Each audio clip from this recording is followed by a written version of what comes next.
Late February 2019, it was an exciting day at the port of Manta on Ecuador's Pacific coast.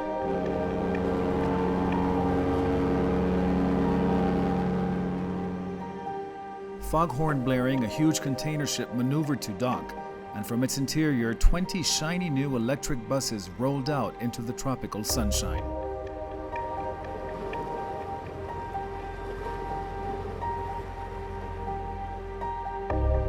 Their arrival heralded what many say is a new era in public transportation for Ecuador's largest city, ushering in sustainability and respect for the environment. Busline concession owners, obligated by law to renew their entire fleets every 12 years, have begun to look for more environmentally friendly vehicles. And one mainline transport company in Guayaquil ordered the 20 buses powered by electricity rather than by fossil fuels, creating the second largest fleet of electric buses for public transportation in the region.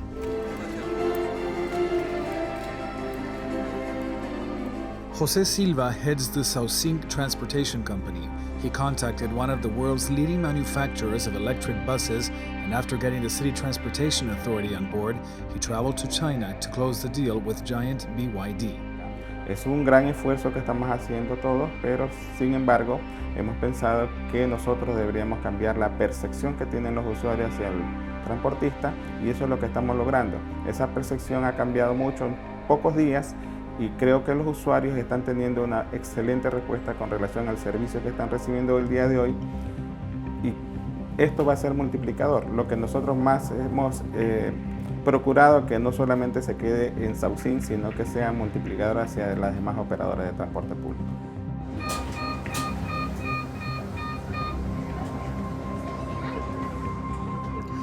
Fully autonomous and capable of running for 300 kilometers on a single charge, the buses are initially serving one line in Guayaquil, a city of nearly 3 million inhabitants that is taking its public transportation issues seriously. The buses are not only environmentally friendly, they are easy to use and bring a new level of comfort to people who for decades had to endure hot, overcrowded, and dirty buses for their transportation. Fitted with air conditioning, closed-circuit cameras that help ensure security, and software that controls the way they are operated to ensure safety, the buses have made what was once an inevitable and uncomfortable daily chore much more pleasant. Passengers and operators alike seem happy with the new technology. John Ivan Rodas has been a city bus driver for more than 2 decades. He still drives every day, but since he was assigned to one of the new electric buses, he says his workday has improved considerably. Mucha diferencia. Una diferencia absoluta. Este es un vehículo cómodo en lo que respecta a la conducción, completamente diferente. Nos hemos quitado de encima la palanca de cambios, del embrague, y ahora pues es solamente acelerar y frenar, llevar la dirección. Antes, al manejar los convencionales, pues hacemos en la empresa por lo general 6-7 vueltas al día, y a la 4ª vuelta en los convencionales estaba semi-muerto. Ahora mismo diariamente he hecho 6 vueltas en este vehículo. Ya 2 días que estoy con el vehículo conduciendo, y siento que me sobra energía para seguir trabajando.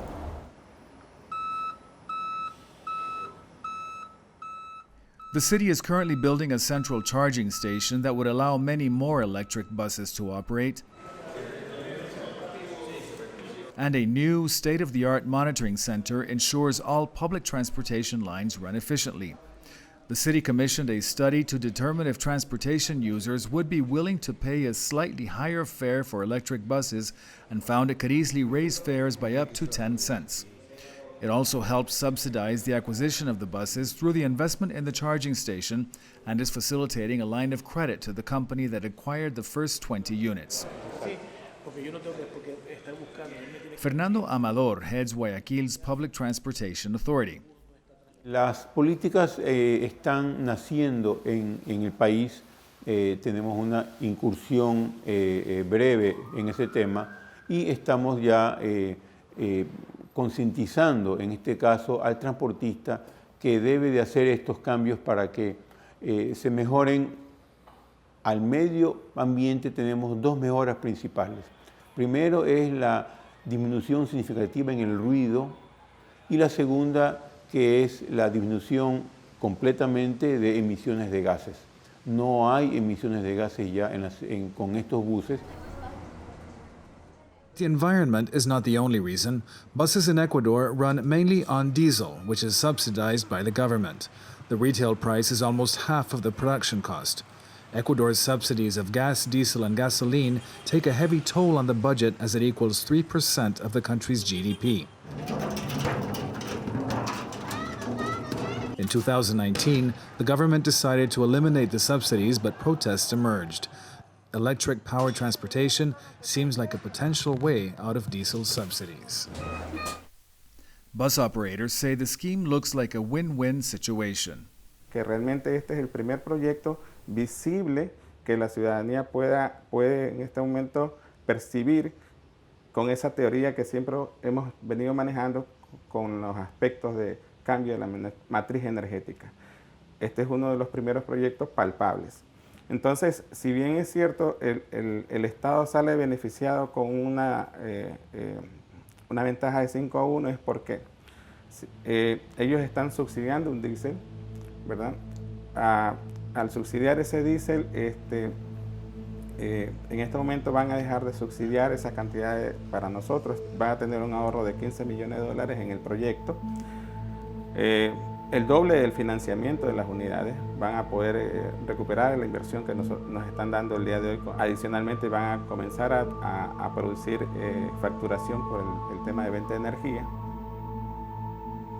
Maria Luisa Carrion heads up marketing efforts for the company that manufactures the buses.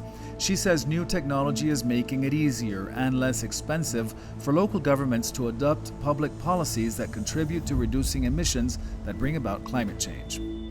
Pensemos en que la población del mundo, el 70% está en las ciudades, y uno de los mayores desafíos es movilizarse. Nosotros con nuestra tecnología queremos promover el uso de transporte público porque brindamos calidad.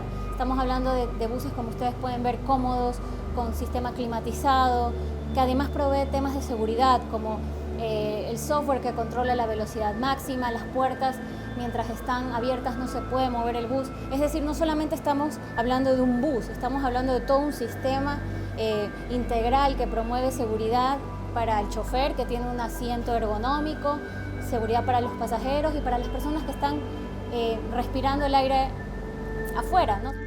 Now one of 6 cities in South America to adopt electric public buses, Guayaquil is also building an aerial transportation system based on hanging gondolas to ease traffic and lower gas emissions in its congested center.